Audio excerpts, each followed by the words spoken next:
الشيطان الرجيم. بسم الله الرحمن الرحيم. واعتصموا بحبل الله جميعا ولا تفرقوا. صدق الله مولانا العظيم.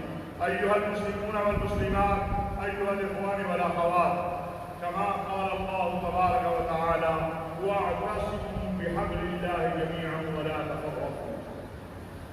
وحدة الأمة واتحاد الأمة واعتصام بحبل الله، هذه النعمة.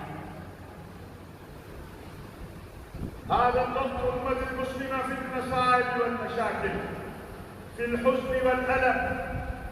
نحن ننظر كل يوم يموتون المسلمون والأعداء يذبحونهم ليلا ونهارا.